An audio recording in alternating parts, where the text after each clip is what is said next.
Halo semua, welcome back to my channel.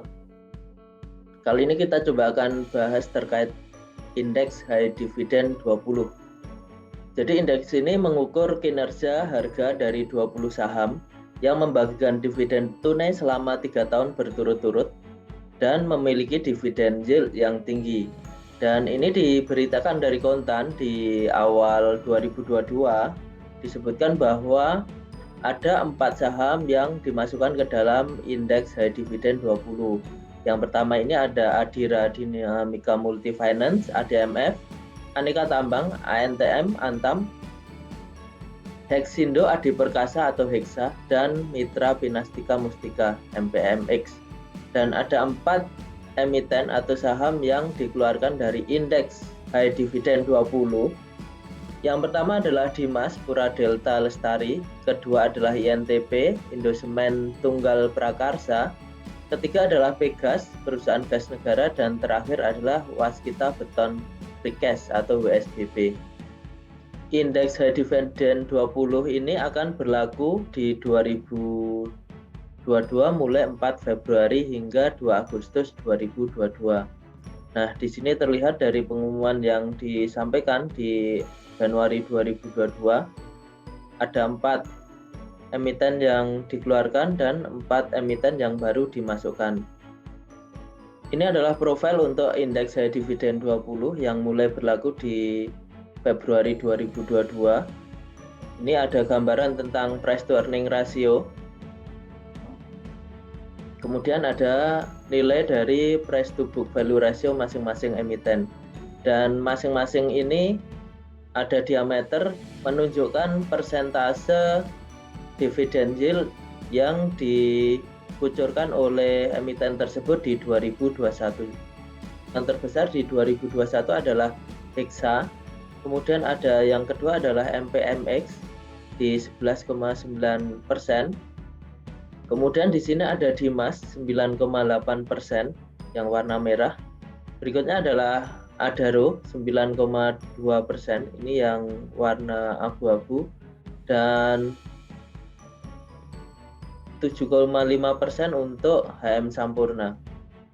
Yang paling menarik adalah di awal tahun 2022 biasanya memang para investor akan mengincar untuk saham-saham yang memberikan dividen yang tinggi, dan memang di awal tahun biasanya para emiten ini akan melakukan RUPS, kemudian mempublikasikan payout ratio dan dividen yield-nya. Jadi ini yang akan menjadi parameter untuk daya tarik bagi investor berinvestasi.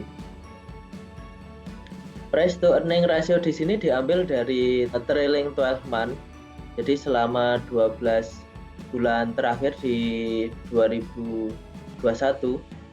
Sedangkan untuk PBV-nya ini adalah harga terakhir dibandingkan dengan nilai book value-nya. Yang abu-abu ini adalah saham-saham tambang, ada ITMG, PTBA, UNTR, kemudian Adaro. Ini memang 4 emiten yang masuk ke dalam indeks high dividend 20.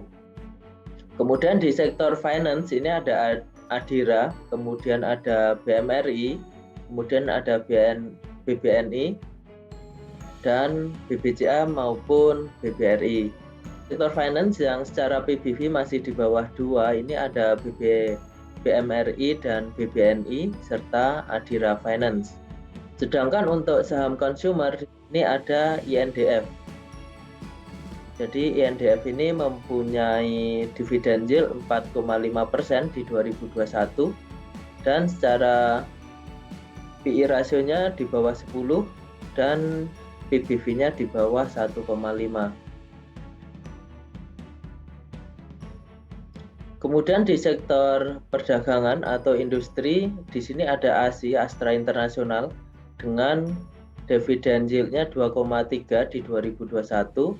Kemudian ada MPMX di 11,9 untuk dividen yield 2021.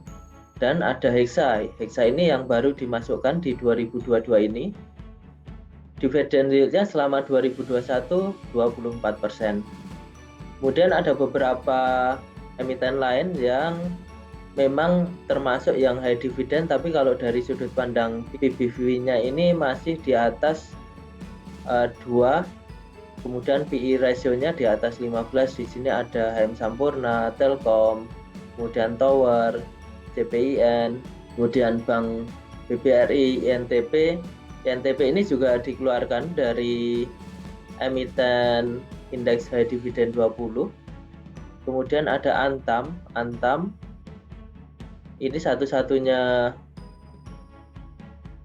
emiten mining yang mempunyai PER di atas 20. Kemudian ada BBCA. BBCA ini dividen yield-nya lumayan tinggi, 5,7% di 2021.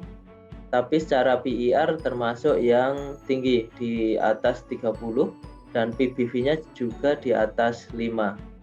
Kemudian ada consumer UNVR, Unilever, ini PBV-nya di level 32 dan PER-nya juga masih di atas 20. Jadi menurut saya untuk saham-saham yang cocok untuk di-collect dengan PER yang rendah, kemudian PBV yang masih rendah, di sini ada di area di sini.